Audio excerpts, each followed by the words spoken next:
Después de enfrentar al experimentado ejército realista en el pantano de Vargas, y cuya victoria se debió en gran medida al coronel Rondón y sus 14 lanceros, el ejército patriota al mando del general Simón Bolívar ideó una nueva estrategia para continuar su camino hacia Bogotá, lugar en donde buscaría derrotar a Juan de Samán, representante de la corona española en el entonces nuevo reino de Granada. Esta batalla, debido a esa hazaña de Rondón y sus hombres, es la que le abre paso a la siguiente batalla, porque tengamos en cuenta que estamos hablando del 25 de julio de 1819.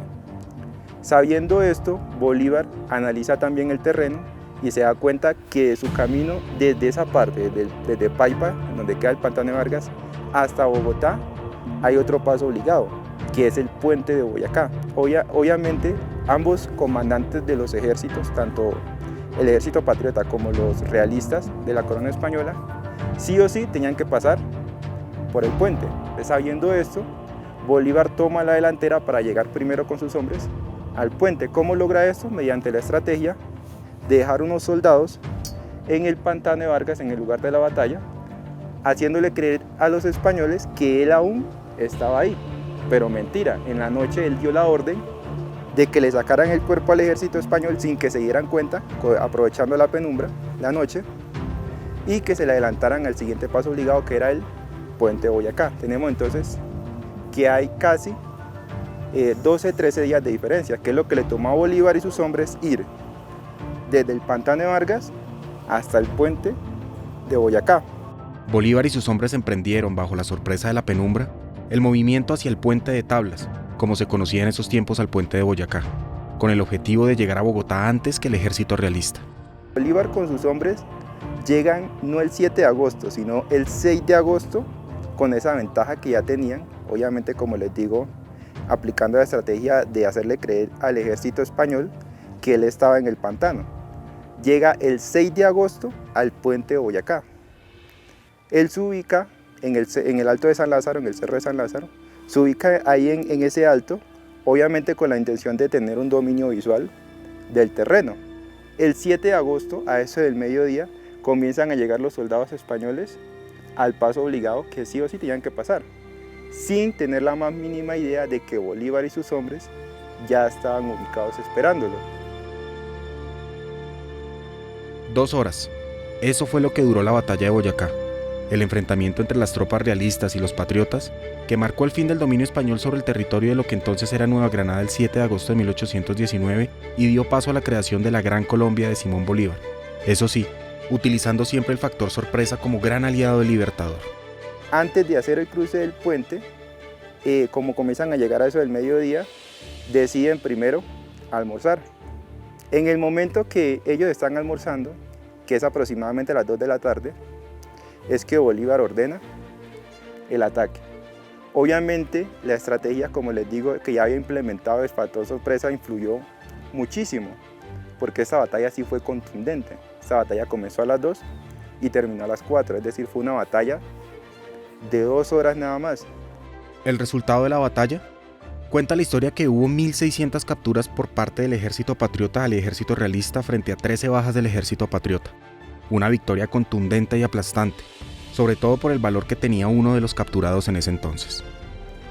Casualmente, terminada la batalla, Bolívar tenía 2 soldados, no eran soldados, eran niños, que no había aceptado como soldados porque no cumplían con la edad por la cual él había dado la orden de que, si recuerdan, el día que entre 15 y 40, esos 2 niños tenían sucesivamente el uno 11 y el otro 13. Entonces no los aceptó como soldados, sino como palafreneros, que es el término que se usa para las personas, porque todavía se usa para las personas que se encargan de cuidar los caballos. Entonces los 2 niños cumplían las funciones de palafreneros. Cuando esos 2 niños salen a recoger los caballos, porque eran los encargados de recoger los caballos, terminada la batalla, porque los caballos se asustaban con toda la pólvora y con todas las batallas. Entonces esos niños salieron a recoger los caballos y casualmente se encuentran con un soldado español, escondido ya con la intención de escapar. El soldado español, cuando ve los 2 niños que estaban armados, sale a correr, pero uno de los niños le hace un disparo. José Suárez, o mejor conocido como el Negrito José, le hace un disparo y el soldado se queda quieto, como si fuera una advertencia. y es donde sale el otro niño y lo amenaza con la lanza. Ese era Pedro Pascasio Martínez Rojas. Cuando el soldado se ve acorralado, no hace más nada, se queda quieto, y lo único que se le ocurre es sobornar al niño. Se le presenta como el comandante del ejército realista, José María Barreiro. Intenta sobornar al niño, pero el niño rechaza el soborno, rechaza las monedas de oro que le estaba ofreciendo y se lo lleva a Bolívar. Bolívar, sabiendo la ventaja estratégica que representaba tener en sus manos al comandante del ejército enemigo, obviamente lo fusila.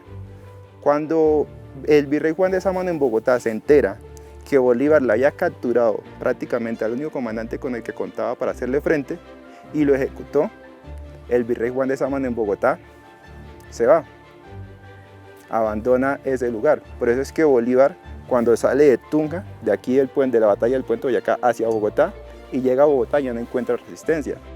Una palabra clave que podríamos poner en un largo listado de palabras que al final simbolizan el honor y la valentía de estos hombres que nos trajeron la libertad y a quienes cada 7 de agosto el país rinde homenaje por la importancia que representó esta gesta libertadora. Por eso es tan importante, porque donde José María Barreiro, el comandante de los españoles, se hubiera escapado y hubiera llegado a Bogotá y se hubiera reorganizado, hubiera esperado a Bolívar, tal vez la historia de Colombia sería diferente. Entonces por eso es tan importante la batalla del Puente Boyacá, porque con esa batalla se sella la libertad no solamente de Colombia, porque como saben en ese momento eran solo un continente, eran varias naciones, varios países en uno solo. Entonces por eso es tan importante, no solamente para la libertad de Colombia, sino prácticamente de todas las naciones bolivarianas.